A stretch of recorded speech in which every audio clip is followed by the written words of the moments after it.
ناظرین، اللہ سبحانہ و تعالیٰ نے عورت کو مٹی سے پیدا کیوں نہیں کیا؟ کیا عورت کو مرد کی پسلی سے پیدا کیا گیا؟ اور کیوں؟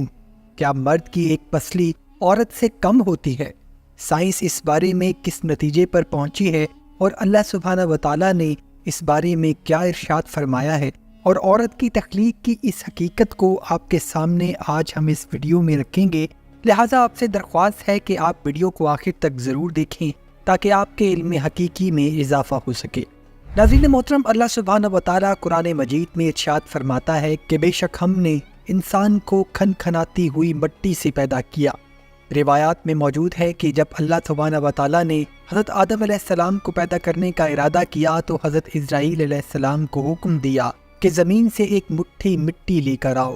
اللہ کے حکم کو بجا لاتے ہوئے حضرت اسرائیل علیہ السلام زمین پر اترتے ہیں اور ایک مٹھی مٹی اٹھاتے ہیں، اور اس ایک مٹھی مٹی میں روئے زمین کی ساری مٹی کی اوپری تہ سما جاتی ہے، اور یہ مٹی 60 رنگوں اور مختلف کیفیات پر مشتمل تھی، یعنی سفید و سیاہ، زرد و سرخ، حتیٰ کہ ایسے ایسے رنگ جو انسانی عقل کبھی مشاہدہ ہی نہ کر پائے۔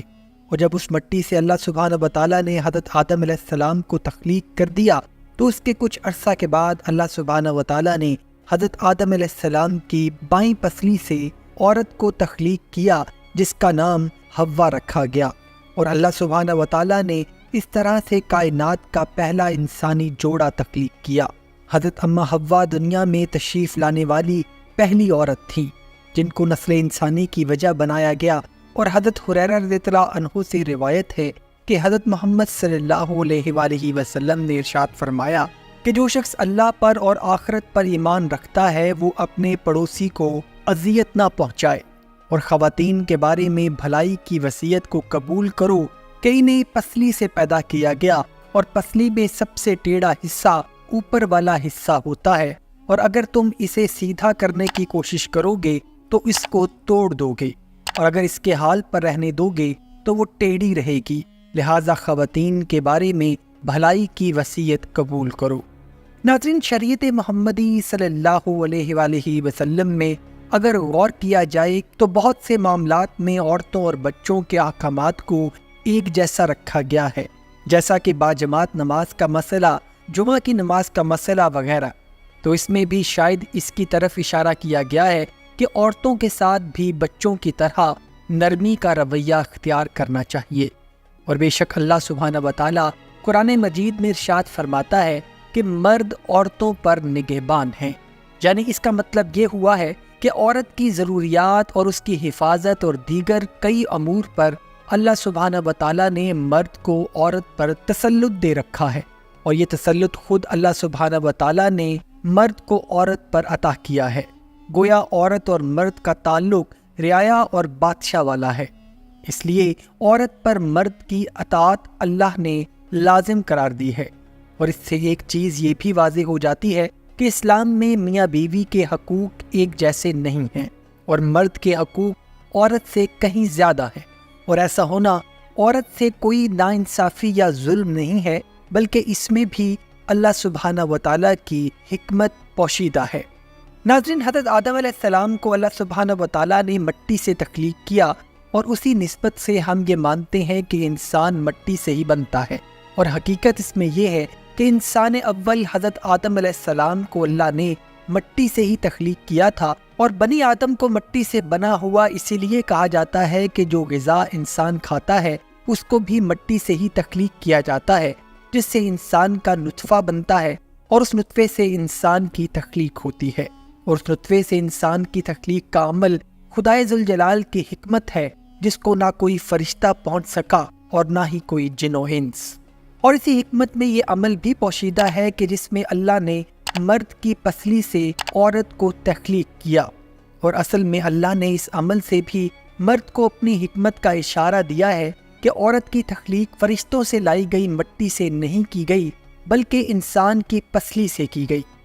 میں نے تمہارے جسم کے حصے سے اس کو اس لیے تخلیق کیا کیونکہ عورت کا تقدس اور پردہ قائم رہے، کہ فرشتوں کو بھی خبر نہ ہونے پائے کہ زمین سے لائی گئی کس مٹی سے عورت کو تخلیق کیا گیا ہے۔ یعنی ناظرین، اللہ سبحانہ و تعالیٰ نے عورت کے تقدس اور حرمت کی یہ حد رکھی ہے کہ عورت کی تخلیق کو فرشتوں سے بھی پردے میں رکھا گیا، اور پہلی عورت اما حوا پہلے مرد حضرت آدم علیہ السلام کی پسلی سے نکلی اور حرمت کے تقاضوں کو پورا کیا گیا اور وہ ان کی منکوحہ قرار دی گئی۔ اب سوال یہ آتا ہے کہ عورت کو آخر پسلی سے ہی کیوں تخلیق کیا گیا؟ کیا عورت کا ٹیڑھا پن وہاں سے ملا جس کا ذکر حدیث میں موجود ہے؟ اور اس کا جواب ہے نہیں، یہاں بھی اللہ سبحانہ و تعالیٰ کی حکمت ہی سامنے آتی ہے۔ ناظرین، اللہ سبحانہ و تعالیٰ نے انسانی قلب، جو انسان کا سب سے لازمی اور بنیادی اور نازک ترین حصہ ہے، جس کو اللہ نے پسلی کے پیچھے چھپا دیا ہے، یعنی عورت کو پسلی سے پیدا کرنا بھی اللہ تعالیٰ کی ایک ایسی حکمت تھی، گویا عورت وقت آنے پر مرد کی ڈھال بن سکتی ہے، اور پسلی سے تخلیق اس کے ٹیڑھے پن کو ظاہر نہیں کرتی، بلکہ پسلی سے تخلیق کر کے یہ بات سمجھا دی گئی کہ عورت مرد کی ڈھال بن سکتی ہے، اور عورت کو اللہ نے ماں کا رتبہ دیا ہے اور اس کے قدموں کے نیچے جنت رکھتی ہے، اور اس کو بیٹی کا رتبہ دیا ہے جو باپ کی آنکھوں کی روشنی ہے، اور بیوی کا رتبہ دیا ہے جو اس کی زندگی کی ساتھی ہے۔ ناظرین، یہ بھی کہا جاتا ہے کہ ہر عورت اس مرد کی پسلی سے پیدا کی جاتی ہے کہ جس سے اس کا نکاح ہوتا ہے، تو حقیقت یہ ہے کہ اس بات میں کسی قسم کی کوئی سچائی نہیں ہے۔ یہ بے بنیاد بات ہے جس کا نہ تو قرآن میں ذکر ہے اور نہ ہی کسی حدیث مبارکہ میں۔